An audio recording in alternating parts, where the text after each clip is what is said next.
ವೀಕ್ಷಕರೇ, smart screen YouTube ಚಾನೆಲ್ಗೆ ಸ್ವಾಗತ. ನಾನು ಶ್ವೇತಾ ಕಲ್ಕಣಿ. ತೆಂಗು ಬೆಳೆಗಾರರಿಗೆ ಇದು ಗುಡ್ ನ್ಯೂಸ್. ತೆಂಗಿನ ಚಿಪ್ಪನ್ನ ಯಾರೆಲ್ಲ ಶೇಖರಣೆ ಮಾಡಿಟ್ಕೊಂಡಿದ್ದೀರಾ ನೋಡಿ, ಇವ್ರಿಗೆಲ್ಲ ಇದು ಡಬಲ್ ಗುಡ್ ನ್ಯೂಸ್. ಹೌದು, ಚಿಪ್ಪು ತಂದುಕೊಡಿ ಹಣ ಗಳಿಸಿ ಅನ್ನೋ ಅಭಿಯಾನ ಶುರುವಾಗಿದೆ. ಮಾರುಕಟ್ಟೆಯಲ್ಲಿ ಇದಕ್ಕಿದ್ದ ಹಾಗೆ ಈ ತೆಂಗಿನ ಚಿಪ್ಪಿಗೂ ಕೂಡ ಬಂಗಾರದ ಬೆಲೆ ಬಂದ್ಬಿಟ್ಟಿದೆ ಅಂತಂದ್ರೆ ತಪ್ಪಿಲ್ಲ. ನೋಡಿ, ಕಳೆದ ವರ್ಷ 1 ಟನ್ ತೆಂಗಿನ ಚಿಪ್ಪಿಗೆ 7,000 ರೂಪಾಯಿ ಮಾರಾಟ ಆಗ್ತಾ ಇತ್ತು. ಈಗ 27,000 ರೂಪಾಯಿ ಗಡಿ ದಾಟಿದೆ. ಅಂತಂದ್ರೆ ಕಳೆದ ಬಾರಿ 18,000 ರೂಪಾಯಿಗೆ ಗರಿಷ್ಠವಾಗಿ ಮಾರಾಟ ಆಗಿತ್ತು. ಅದುವೇ ದಾಖಲೆಯ ಬೆಲೆ ಅಂತ ನಾವು ಅಂದ್ಕೊಂಡಿದ್ವಿ. ಆದ್ರೆ ಈಗ 27,000 ರೂಪಾಯಿ ಅಂತಂದ್ರೆ 4ರಷ್ಟು ದುಪ್ಪಟ್ಟು ಹಣ ಈಗ ಏರಿಕೆಯಾಗಿದೆ.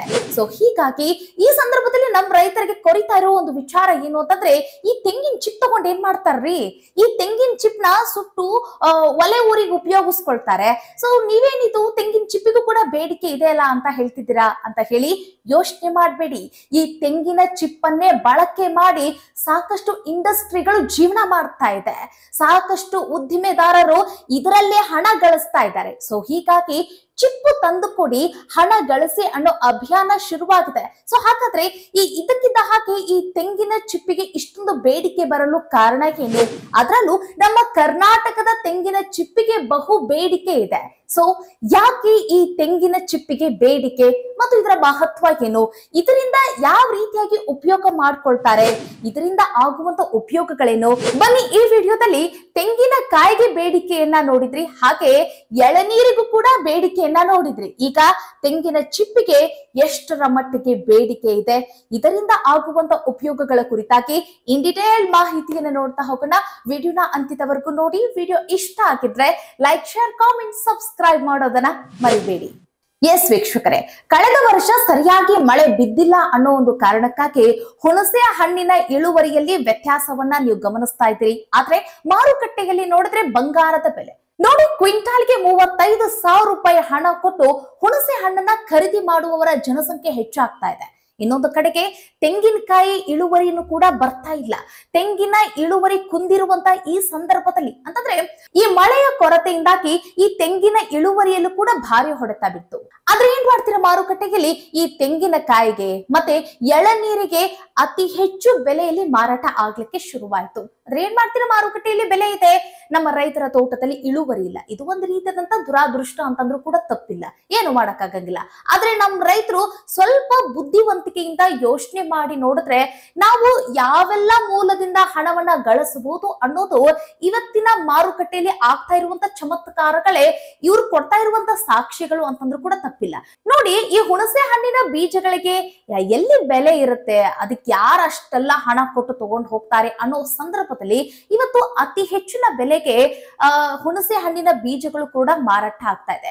ಬೀಜಗಳಿಗಾಗಿ ಜನ ಹಪ್ಪಿಸ್ತಾ ಇದ್ದಾರೆ, ಬೀಜ ಬೇಕು ಬೇಕು ಅಂತ ಹೇಳಿ. ಆದ್ರೆ ಮಾರುಕಟ್ಟೆಗೆ ಈ ಬೀಜಗಳು ಕೂಡ ಲಗ್ಗೆ ಇಡ್ತಿಲ್ಲ. ಬೀಜಗಳ ಬೇಡಿಕೆ ಅಷ್ಟಾಗಿ ನಡೀತಾ ಇದೆ. ನಿಮಗೊತ್ತು, ಈ ಬೀಜಗಳಿಂದ ಅಂತಂದ್ರೆ ಈ ಹುಣಸೆ ಹಣ್ಣಿನ ಬೀಜಗಳಿಂದ ಸೌಂದರ್ಯ ವರ್ಧಕಗಳ ತಯಾರಿಕೆಯಲ್ಲಿ ಮತ್ತೆ ಸಾಕಷ್ಟು ಔಷಧಿಗಳಲ್ಲಿ ಮತ್ತೆ ಇನ್ನಿತರೆ ವಲಯಗಳಲ್ಲೂ ಕೂಡ ಈ ಬೀಜಗಳನ್ನ ಉಪಯೋಗ ಮಾಡ್ಕೊಳ್ತಾರೆ. ಸೊ ಹೀಗಾಗಿ ಹುಣಸೆ ಹಣ್ಣಿನ ಇಳುವರಿ ಕಡಿಮೆ ಆಗಿರೋ ಕಾರಣಕ್ಕಾಗಿ ಈ ಬೀಜಗಳ ಮೇಲೆಯೂ ಕೂಡ ಹೊಡೆತ ಬಿತ್ತು. ಸೊ ಹೀಗಾಗಿ ಬೀಜದ ಬೆಲೆಯೂ ಕೂಡ ಗಗನಕ್ಕೇರ್ತು. ಈಗ ಇತ್ತೀಚೆಗೆ ನಾವಿವತ್ತು ಕೇಳ್ತಾ ಇರೋ ಸುದ್ದಿ ಏನು ಅಂತಂದ್ರೆ, ಈ ತೆಂಗಿನಕಾಯಿ ಚಿಪ್ಪಿಗೂ ಕೂಡ ಬೇಡಿಕೆ ಬಂದಿದೆ. ಅದರಲ್ಲೂ ಒಂದು ಅಭಿಯಾನ ಇದೆ. ಏನು ಅಂತಂದ್ರೆ, ಹಣ ಗಳಿಸ್ಬೇಕಾ, ಹಾಗಾದ್ರೆ ಚಿಪ್ಪು ಕೊಡಿ ಅಂತ ಕೇಳ್ತಿದ್ದಾರೆ.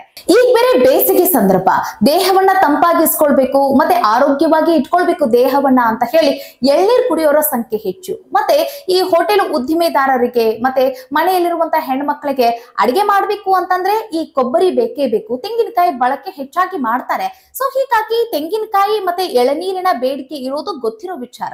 ಅತಿ ಹೆಚ್ಚಾಗಿ ಎಳ್ನೀರು ಕುಡಿತಾರೆ ಮತ್ತೆ ತೆಂಗಿನಕಾಯಿನ ಬಳಕೆ ಮಾಡ್ತಾರೆ, ಕೊಬ್ಬರಿನ ಬಳಕೆ ಮಾಡ್ತಾರೆ.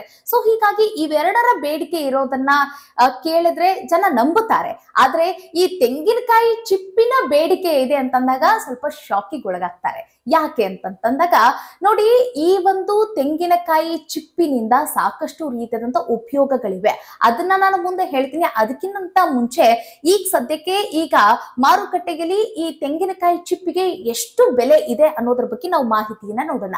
ನೋಡಿ, ನಾವು ಕಳೆದ ವರ್ಷ ಈ ಒಂದು ತೆಂಗಿನಕಾಯಿ ಚಿಪ್ಪಿಗೆ 1 ಟನ್ ತೆಂಗಿನಕಾಯಿ ಚಿಪ್ಪಿಗೆ ಎಷ್ಟು ಬೆಲೆ ಇತ್ತು ಅಂತಂದ್ರೆ 7,000 ರೂಪಾಯಿ ಅಥವಾ 8,000 ರೂಪಾಯಿ ಬೆಲೆನ ಕೊಟ್ಟು ಈ ತೆಂಗಿನಕಾಯಿ ಚಿಪ್ ಅನ್ನ ಪಡೆದುಕೊಳ್ಳೋರಿದ್ರು.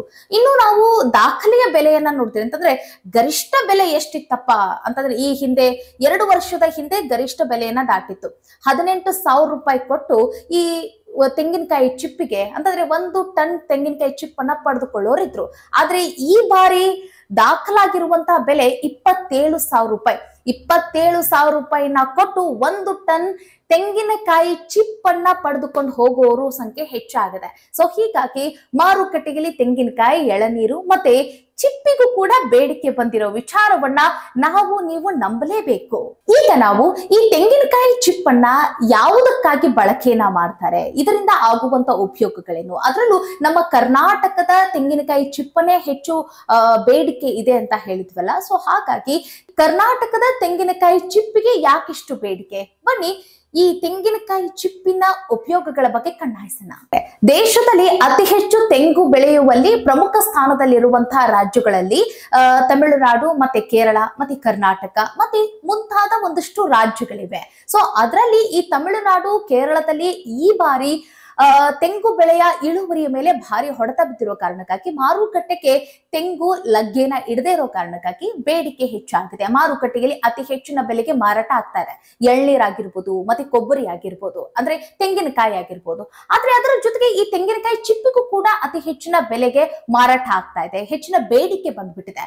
ಅದರಲ್ಲೂ ಜನ ಏನ್ ಕೇಳ್ತಿದ್ದಾರೆ ಅಂತಂದ್ರೆ ಈ ಕರ್ನಾಟಕ ರಾಜ್ಯದಲ್ಲಿ ಬೆಳೆದಿರುವಂತಹ ತೆಂಗಿನಕಾಯಿ ಚಿಪ್ಪಿಗೆ ಅತಿ ಹೆಚ್ಚಿನ ಬೇಡಿಕೆ ಇದೆ. ಸೊ ಹೀಗಾಗಿ ಕರ್ನಾಟಕದಲ್ಲಿ ಬೆಳೆದಿರುವಂತಹ ತೆಂಗಿನಕಾಯಿ ಚಿಪ್ಪನ್ನ ಕೊಡಿ ಅಂತಾನು ಕೂಡ ಹೆಚ್ಚಾಗಿ ಜನ ಕೇಳ್ತಿದಾರಂತೆ. ಸೊ ಹಾಗಾದ್ರೆ ಈ ಕರ್ನಾಟಕದಲ್ಲಿ ಬೆಳೆದಿರುವಂತಹ ಈ ತೆಂಗಿನಕಾಯಿ ಚಿಪ್ಪಿಗೆ ಯಾಕೆ ಬೇಡಿಕೆ ನೋಡೋಣ.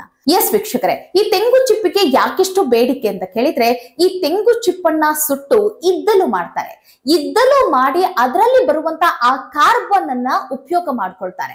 ನೋಡಿ, ಯಾಕೆ ಹೊರ ರಾಜ್ಯದ ಈ ತೆಂಗು ಚಿಪ್ಪಿಗಿಂತ ಕರ್ನಾಟಕ ರಾಜ್ಯದ ತೆಂಗು ಚಿಪ್ಪಿಗೆ ಬಹು ಬೇಡಿಕೆ ಅಂತ ಕೇಳಿದ್ರೆ, ನೋಡಿ ಇದ್ದಲು ಮಾಡಿದ ಸಂದರ್ಭದಲ್ಲಿ ಏನ್ ಕಾರ್ಬನ್ ಬರುತ್ತಲ್ಲ, ಸೊ ಬೇರೆ ರಾಜ್ಯದ ಚಿಪ್ಪಿನಲ್ಲಿ ಕಡಿಮೆ ಪ್ರಮಾಣದ ಕಾರ್ಬನ್ ಬರುತ್ತೆ. ಆದ್ರೆ ಕರ್ನಾಟಕದಲ್ಲಿ ಬೆಳೆಯುವಂತಹ ಚಿಪ್ಪಿನಲ್ಲಿ ಹೆಚ್ಚು ಕಾರ್ಬನ್ ಬರುತ್ತೆ ಅನ್ನೋ ಕಾರಣಕ್ಕಾಗಿ ಕರ್ನಾಟಕದ ತೆಂಗಿನಕಾಯಿ ಚಿಪ್ಪಿಗೆ ಅತಿ ಹೆಚ್ಚಿನ ಬೇಡಿಕೆ ಇದೆ ಅಂತಂದ್ರೆ ನೀವು ನಂಬಲೇಬೇಕು.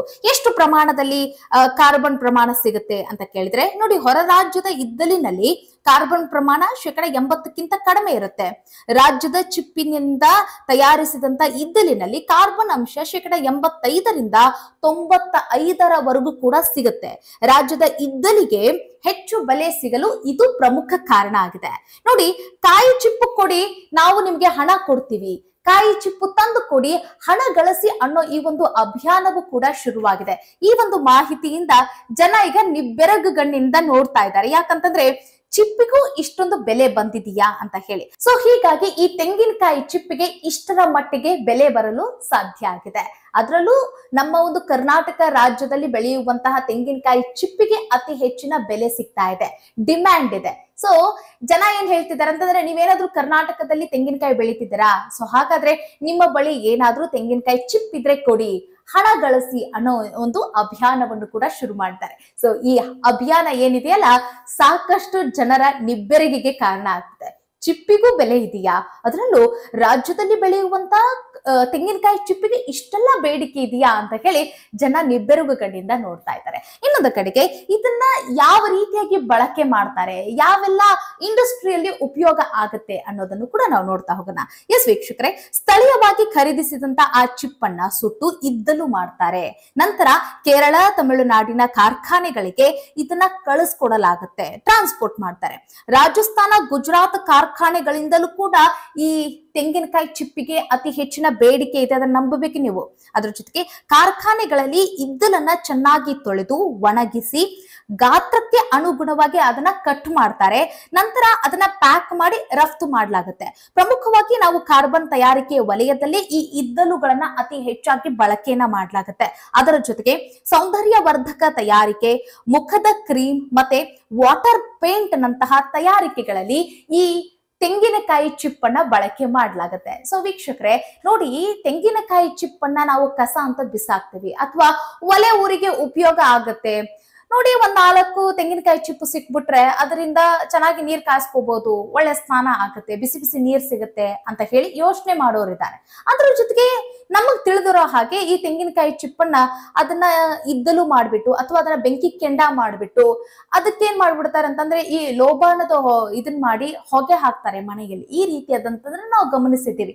ಆದ್ರೆ ಈಗ ನೋಡಿ, ಈ ತೆಂಗಿನಕಾಯಿ ಚಿಪ್ಪಿನ ಆ ಒಂದು ಇದ್ದಲು ಇರುತ್ತಲ್ಲ, ಸೊ ಆ ಇದ್ದಲಿನಲ್ಲಿ ಕಾರ್ಬನ್ ಏನು ಪ್ರೊಡ್ಯೂಸ್ ಆಗುತ್ತಲ್ಲ, ಹೊರ ಬರುತ್ತಲ್ಲ, ಸೊ ಅದಕ್ಕಾಗಿ ಈ ತೆಂಗಿನ ಚಿಪ್ಪಿಗೆ ಇಷ್ಟೆಲ್ಲ ಬೇಡಿಕೆ ಇದೆ. ಆ ಕಾರ್ಬನ್ ಬಳಕೆಗಾಗಿ ಇಷ್ಟೆಲ್ಲ ಬೇಡಿಕೆಯನ್ನ ಇವತ್ತು ತೆಂಗಿನಕಾಯಿ ಚಿಪ್ಪು ಒಳಗೊಂಡಿದೆ. ಅಂತಂದ್ರೆ ಇಷ್ಟು ದಿನ ಇಲ್ದೇ ಇರೋದು ಇವತ್ತು ಯಾಕೆ ಅಂತಂದ್ರೆ ನೋಡಿ, ಇಷ್ಟು ದಿನ ಏನು ಅಂತಂದ್ರೆ ಅತಿಯಾಗಿ ಇಳುವರಿ ಸಿಗ್ತಾ ಇತ್ತು. ಸೊ ಹೀಗಾಗಿ ಮಾರುಕಟ್ಟೆಗೆ ಲಗ್ಗೆ ಇಡ್ತಾ ಇತ್ತು.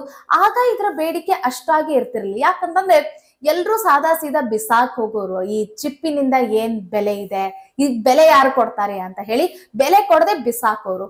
ಸ್ವಲ್ಪ ತಿಳಿದವ್ರು ಏನ್ ಮಾಡ್ತಿದ್ರು, ಅದನ್ನ ಶೇಖರಣೆ ಮಾಡಿ ಇಟ್ಕೊಂಡು ಈ ರೀತಿಯಾಗಿ ಮನೆಯಲ್ಲಿ ಈ ರೀತಿ ಮೌಲ್ಯವರ್ಧನೆಯನ್ನ ಮಾಡಿ ಉಪಯೋಗಿಸ್ಕೊಳ್ತಾ ಇದ್ರು. ಇನ್ ಕೆಲವರು ತುಂಬಾ ಬುದ್ಧಿವಂತರು ಏನ್ ಮಾಡ್ತಿದ್ರು, ಈ ರೀತಿ ಶೇಖರಣೆ ಮಾಡಿ ಈ ರೀತಿ ಇಂಡಸ್ಟ್ರಿಗಳಿಗೂ ಕೂಡ ಕೊಡೋ ಒಂದು ಪ್ರಯತ್ನವನ್ನ ಮಾಡ್ತಿದ್ರು. ಸೊ ಆದ್ರೆ ಈಗ ಏನಾಗ್ತಾ ಇದೆ ಅಂತಂದ್ರೆ, ಎಲ್ಲೂ ಕೂಡ ತೆಂಗಿನಕಾಯಿ ಸಿಗದೇ ಇರೋ ಕಾರಣಕ್ಕಾಗಿ, ಈ ಚಿಪ್ಪುಗಳಂತೂ ಸಿಗದೇ ಇರೋ ಕಾರಣಕ್ಕಾಗಿ ಇವತ್ತು ಅತಿ ಹೆಚ್ಚಿನ ಬೆಲೆಗೆ ಮಾರಾಟ ಆಗ್ತಾ ಇದೆ. ನೋಡಿ, 1 ಟನ್ ಚಿಪ್ಪಿಗೆ 27,000 ರೂಪಾಯಿ ಅಂತಂದ್ರೆ ನಂಬಲೇಬೇಕಾಗಿರುವಂತಹ ವಿಚಾರ. ಸೊ ಹೀಗಾಗಿ ನೀವೇನಾದ್ರೂ ತೆಂಗು ಬೆಳೆಗಾರರಾಗಿದ್ರೆ, ಅದರಲ್ಲೂ ಈ ತೆಂಗಿನ ಎಳನೀರನ್ನ ಮಾರಾಟ ಮಾಡುವುದು ಒಂದು ಹಂತ, ತೆಂಗಿನಕಾಯಿಯನ್ನ ಮಾರಾಟ ಮಾಡೋದು 2ನೇ ಹಂತ. ಇನ್ನೊಂದು ಹಂತ ಇದೆ ಅಂತಂದ್ರೆ, ಈ ತೆಂಗಿನಕಾಯಿ ಒಣ ಕೊಬ್ಬರಿ ಮಾರೋರು ಇರ್ತಾರಲ್ಲ, ಅವರಿಗೆ ಮಾತ್ರ ಈ ಒಂದು ಬೆನಿಫಿಟ್ ಹೆಚ್ಚಾಗಿ ಸಿಗತ್ತೆ ಅಂತಂದ್ರೆ ತಪ್ಪಿಲ್ಲ. ಯಾಕಂತಂದ್ರೆ ಅವ್ರ ಹತ್ರ ಚಿಪ್ಪು ಉಳಿತಾಯ ಆಗಿರತ್ತೆ. ಸೊ ಹೀಗಾಗಿ ಅವರಿಗೆ ಈ ಒಂದು ಬೆನಿಫಿಟ್ಸ್ ಸಿಗುತ್ತೆ ಅಂತ ನಾವು ಹೇಳ್ಬೋದು.